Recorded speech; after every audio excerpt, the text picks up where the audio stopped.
accomplished, but of the mess that we inherited, because I think it makes this first Labor Day a bigger and more special occasion. You heard, I think, Christy talk about this, that all of the net job growth under the Biden administration had gone to the foreign-born. Now that net job growth is going to American citizens who deserve opportunity in their own country. That's a great accomplishment. You'll hear, I'm sure, Scott talk about the success with tariffs. People forget that we inherited the largest peacetime deficit in the history of the United States of America. And now, because the president is not letting foreign countries take advantage of us, we're collecting hundreds of billions of dollars, trillions of dollars over 10 years in tariffs from countries and companies that were formerly taking advantage of the American people. You heard Pam talk about the public safety and the success that we've had there. I happen to believe that maybe the most sacred thing that we can deliver to American workers is the ability to live safely and comfortably in their own neighborhoods. Public safety is not just something that should belong to the wealthy. It should belong to every working man and woman in the United States of America. And because of the work of this administration, that is happening. And of course, Mr. President, you yourself talked about the inflation mess that we inherited under the Biden administration. Maybe the most striking and even shocking statistic of the Biden administration is that housing costs had gone up by 100% over the 4 years of the Biden administration, literally doubled, making the American dream of homeownership unaffordable. We've made great strides and great progress already. But to the American people who are listening, there's a lot more to do. We're going to keep on working hard at it, but it's an honor to do this job under the president's leadership and with this very great team that you've assembled. So we've done a lot, but there's a lot more work to do, and we're very cognizant of it. Thank you, sir. Great job. Thank you, J.D. Scott? Sir, as we've said very often, economic security is national security, and our country has never been so secure thanks to you. You have brought us back from the edge. You have the overwhelming mandate from the American people. You're restoring confidence in government, a topic that is on the front of everyone's mind, the Federal Reserve. The Federal Reserve's independence comes from a political arrangement between itself and the American public. Having the public's trust is the only thing that gives it credibility, and you, sir, are restoring trust to government. You are weeding out the waste, fraud, and abuse, and the old ways of doing things are not good enough. We are seeing a blue-collar boom. In the first 7 months of your administration, real blue-collar wages have taken off. And the only other time that they've done this in the past 70 years was in your previous term. Your efforts on tax, trade, and deregulation have boosted paychecks for American workers while slowing the pace of inflation and lowering the cost of energy. Inflation has plummeted to just 1.9% since you took office, and the economy rebounded with real GDP surging 3% last quarter. The blue-collar boom coincides with a CapEx comeback. In anticipation of your one big, beautiful bill becoming law, CapEx increased by American businesses by nearly 14% in the first half of this year. And as you and I talk about frequently, and as that chart or that photo attests, we are going to see, I believe, a bigger CapEx boom from here. This is just the beginning, just the beginning. You have saved this country by making it the best place in the world to do business again. Treasury is helping to implement these new provisions, as well as no tax on tips, no tax on overtime, and no tax on Social Security. This weekend, I will be meeting with workers from local restaurants to discuss the positive impacts of the pro-labor reform on no tax on tips. And I have to tell you, thanks to you, when I go into a restaurant or stop by a hotel doorman, I am the most popular person there. And since my first job at age 9 was as a busboy getting tips, I am going to spend Labor Day going from restaurant to restaurant talking to workers who receive substantial amount of tip income. So I'll hear directly from them how your one big beautiful bill is increasing their take-home pay and making a big difference. Now, we can also talk, that is domestic. On the international front, you have leveled the international trading system whereby countries took advantage of us, and that's over. It's over. The Treasury Department is is taking in record tariff revenues that I had been saying was running at a rate of $300 billion a year. You chastised me for saying that it's not, that number is too low. And as usual, you're right, that we had a substantial jump from July to August. And I think we're going to see a bigger jump from August to September. So I think we could be on our way well over $500 billion, maybe towards the $1 trillion number. This administration, your administration, has made a meaningful dent in the budget deficit. The average budget deficit during this term is 26% less than the last 12 months under Biden. And even the CBO, and we don't agree with CBO on everything, as you said, last Friday, on a summer Friday, had to admit that they believe over the next 10 years, the budget deficit will be $4 trillion lower than they had previously scored. $4 trillion, 3.3 trillion of tariff income, 700 billion of lower interest cost, and I would expect that that number could go up from here. So, Mr. President, your return to the White House marked the return of the American worker. Thank you for reclaiming Labor Day for the American people. You're growing the economy for everyone, especially the middle and lower income households who suffered disproportionately under the last administration, and it's an honor to do this under your leadership. Great job. You're doing great. Thank you very much, Scott. Brooke? Sir, I dropped my second son off of college last week. And I wasn't planning to say this, but just listening to everybody, I wanted to put a little bit of a personal touch on this work. He started his freshman year yesterday at Texas A&M, for all my SEC friends in the room. Thank you for saving college football, by the way. We're all very grateful. The country just feels different. It just feels different. There's such a optimism and a love. There's a faith movement going through, especially with our younger Americans. And for those of us with kids in college, I know we feel it. And I experienced it firsthand last week, moving him and my other older son in as well. As we move toward Labor Day, you have made a lot of dreams come true for a lot of people, but one of my longtime dreams was for the right to recapture Labor Day. And I've been talking about this for almost 20 years and writing about it, that why are we ceding the day that we are celebrating the American worker to the Democrats? Because this is our day. Perhaps of any day of the entire year, this is our day. America was founded and fought for by fishermen and farmers and workmen and et cetera. The Genesis, the first book of the Bible, talks about the righteousness of work and the art of creation. And so to be part of this effort to represent the farmers, the ranchers, the agriculture industry at this moment in time, which I do believe we're in a revolution. 1776 was the first one, 1863 or so with Abraham Lincoln was the second. This is the third with Donald Trump leading the way. And we are saving America. And the idea that we are putting the worker, the very central component of the American dream, at the center of it is the reason that it is so. So at USDA, it continues to be my greatest honor to fight for the original American worker, whom I think the farmer is and what they represent.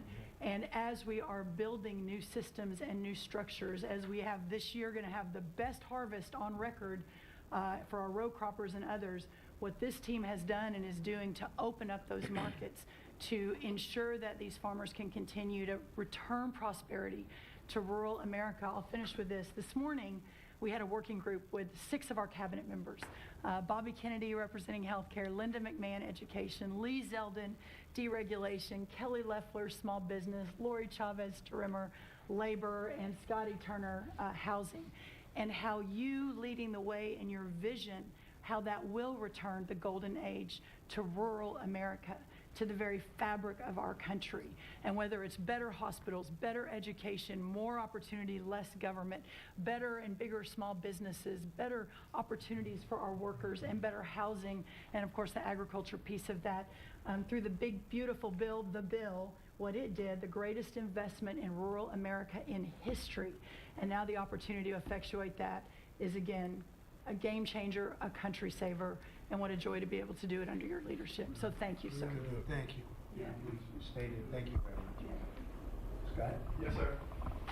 Thank you, Mr. President. I'm so grateful to be here to celebrate Labor Day with the greatest team in America. And it is football season, so I'm happy about that.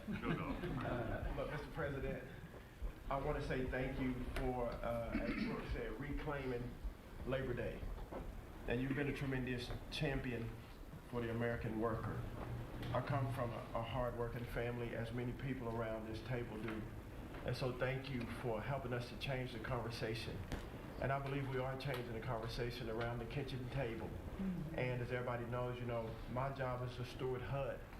And we have at HUD been very intentional about changing the conversation about the dignity of work and the dignity and the honor of family formation through work, and how the younger generation, when they see their parents work, how they're incentivized to work. And that, you know, America is not a welfare state, but America was built on small business. It was built on entrepreneurship. And so as it pertains to housing, we're being very focused on that, and even some that receive HUD funding to make sure, like our Section 3, when you receive HUD funding, that you are given opportunities for the most vulnerable Americans that you serve to have work, to have opportunities to work, to have work requirements. Work requirements are not a bad word, that's a great word. Time limits is a great word. To incentivize people, able-bodied, able-minded people to work. And I believe that we are, under your leadership, sir, changing that conversation in America to where working is an honorable thing. And Secretary Wright talked about revitalization.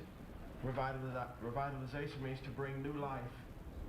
And I believe we're bringing new life to America, Mr. President, through work and through all the jobs that people are doing around this table. And with the one big beautiful bill, the most extensive tax break in American history, opportunity zones are now made permanent. And you know how passionate I am, and you are too, sir, about opportunity zones. And so this will allow us to continue to build affordable housing around our country. And Mr. Vice President, I'm coming your way. I'm coming to Columbus later this week and to see how we can continue to build affordable housing in our country with opportunity zones. And you know, 1 million people, Mr. President, were lifted out of poverty because of opportunity zones. $90 billion of private money was invested in opportunity zones, urban, tribal, and rural. And now that they've been made permanent, we're looking for millions more to be lifted out of poverty, $100 billion to be invested, hundreds of thousands of jobs to be created, hundreds of thousands of units of housing to come online. And so, sir, I sit here very excited about the future of this country. I'm very proud to be at this table, humbled to do so. And HUD, we're on a good path. So thank you for all your support. Thank you. And helping us. Thank you very much, Scott. And I want to give credit to Tim Scott, great senator from a place called South Carolina that we love, right? And Tim really came up with opportunity zones, and we did a good job of working with him, and together we created something that nobody speaks of very much, but it's probably the most successful thing that's ever been done of its kind. It's been amazing. So Tim Scott deserves a lot of credit for that. Thank you. Thank you. So Russell, go ahead. Thank you, Mr. President, that I get the opportunity to go hand by hand with all of these people as they move their DRECs to the Office of Management and Budget. And I wanted to zoom out for a second. In the first term, you gave us a goal of 2 for 1. And then we outperformed it through your leadership. We came in at around 5.5, 6 for 1. And then as you're running for your second term, you put out a goal that when you put it out, I was thinking to myself, that's going to be a pretty ambitious goal. You said 10 for 1. Well, where we are right now, in just 1 month, in 1 year, basically 8 months, we are at 245 deregulatory initiatives planned by these agencies. That comes out to 30 for one. So we are making incredible strides. And you know, as you're focused on the details of each one, I mean, these aren't small things. Endangerment finding is one of the most deregulatory things we've in the history of this country. NEPA reform, incredibly deregulatory. WOTUS just came in, which is Waters of the United States. So every single one of these agencies is doing incredible work when it comes to deregulatory, and when we add that to the work being done to get us going on energy, reduce spending, we're going to lower costs for the American people, we're going to be able to have innovative jobs and get them back to work. So thank you for your leadership, Mr. President. Thank you. Great job, Russell. Appreciate it. John? Central casting, I call him. He's central. Well, Mr. President, I'm grateful to be with everyone today, and as we're talking about jobs and workforce at CIA, consistent with your directives to all of us, we've embraced your mantra for a leaner, more effective, more efficient workforce.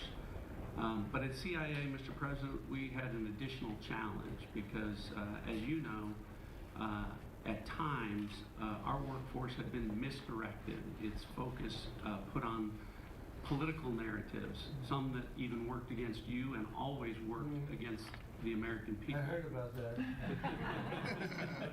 But under your leadership and your direction, we have been focused back on the core mission of what CIA is supposed to be doing, which is to provide you and this entire incredible team around the table with a decisive strategic advantage in accomplishing your goals. And your success in that regard, the examples are clear and many.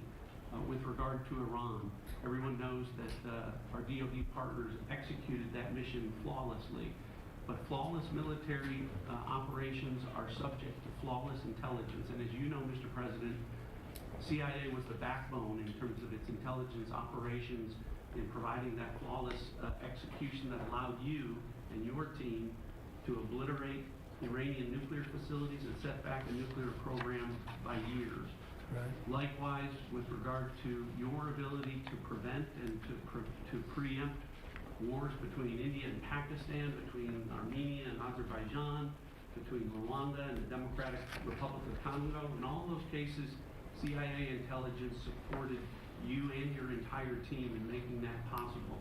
It's not just you, it's folks around this table, Secretary Besson, Secretary Lufkin, Trade Representative Greer, and their great successful negotiations on trade and tariffs, again, was the CIA workforce working to enable them to accomplish your goals. So as we roll into Labor Day, I tell you that the CIA workforce at the Trump CIA is grateful to be focused on what it's supposed to be, which is helping you prevent and end wars and to make America safer. Thank you very much. You've been really fantastic, but I'm not surprised. I've known John a long time. I'm not surprised at all. Thank you very much. Steve, please. Mr. President, working for this government, for you, is the greatest honor of my life. I tell it to everybody, and I really do feel that way, and I thank you, because it's a privilege to go out there and represent you in your humanitarian effort, in your goals of solving conflicts all over the world. I think there were actually more than 7 conflicts that you put to bed in the last 8 weeks. And I hear these, I travel all over the world. In Hostage Square, they talk about you reverentially. It's really quite amazing. I sometimes wish that I had a cam recorder with me and I could put you right there as I listen to it. I was in Gaza, the first American diplomat, on your behalf, and as we delivered food and aid pursuant to your new aid initiative, pushed forth by your great Secretary of State, Marco Rubio, who it is a privilege for me to work alongside. The people were applauding you. The signs were up. I mean, these are people who I just don't think you get the proper credit for it all. We are negotiating multiple entries into the Abraham Peace Accords because of your vision. Azerbaijan, all these different conflicts that we're out there on your behalf on, these are people who have never really seen the world change in this way. Peace through strength really, really works. Russia, Ukraine, Iran, Israel, Hamas. We're having meetings all this week on all three of those conflicts, and we hope to settle them before the end of this year. Your team is nothing short of incredible, and there's only one thing I wish for, that noble committee finally gets its act together and realizes that you are the single finest candidate since the Nobel Peace, this Nobel Award was ever talked about, to receive that award.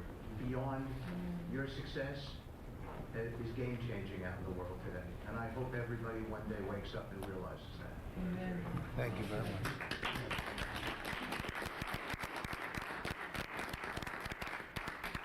Thank you, Steve. Jameson, please. Mr. President, I like to think of Labor Day as the Trump trade policy day. Because everyone around this table and everyone listening knows that one of the major reasons why American workers and organized labor voted for you is because of your trade policy and the policies you've had and advocated for 40 years or more. You have reset global trade policy in the past few months, and it shows that it's been working for American workers. When you look at President Biden, in the last quarter of 2024, median weekly earnings fell 2.1%. In the first quarter of your term, they went up 3.3%. And that's why we're doing the trade policy we're doing. It's to help the workers of the United States of America. And they're the best in the world, but they can't do it without a level playing field. And you have flipped the script. For many years, the other countries had high tariffs and high non-tariff barriers, while we were open to all of their labor and services and goods and capital. You flipped it. Now we have the tariffs, and they have lowered theirs and non-tariff barriers. And we couldn't have done it without you and the leverage you've created. So between the tariffs and the deals, the hot streak continues for the workers of America. So thank you. Thank you very much. Really good job, by the way. It's a good negotiator. Good negotiator. Thank you. Please. Well, Mr. President, I feel like, as everybody here has talked about how great working with this team is and all, but I do feel a special need that you've given me the privilege of working with the best of America. I get to take care of the veterans. I get to take care of the veterans who Labor Day really finds its roots in, if you think about it. We wouldn't have Labor Day if it wasn't for men and women who would leave their jobs and go fight this nation's battles to keep us free and independent so that they would have jobs to come home to. And over the past few years, they've been coming home to many times a government that was keeping them back, holding them back, taxing them, regulating them. And now we have veterans who represent the bill, the big beautiful bill. They're the beneficiaries of it. And I get to see them all the time because they're receiving the benefit because they see the jobs, they see the care that they're being given. And these veterans can look at their country with pride knowing that we're taking care of it, just like you told me to do when your only statement you said to me, I asked you what to do, you said go take care of my veterans. Well, that's what we're doing. One of the other things we're doing right now is, for many of you, I love to hear how you're deregulating everything, and I've worked for Congress and worked with many of you before. I get to do the same thing with the largest bureaucratic organization in the government. We're deregulating from the inside. And it's amazing to me because we have such a powerful workforce at the VA who really want to do good, but yet they kept tripping themselves up. They kept making their own, they'd take one step forward and put a regulation in, they'd put them 3 steps back, and it always hurt our veterans at the end. We're taking that away. We're making community care again, Mr. President. We talked about this yesterday. We're making community care a part of our direct care system. So if a veteran wants to get into the community, they have our direct care and they also have the ability to go into the community.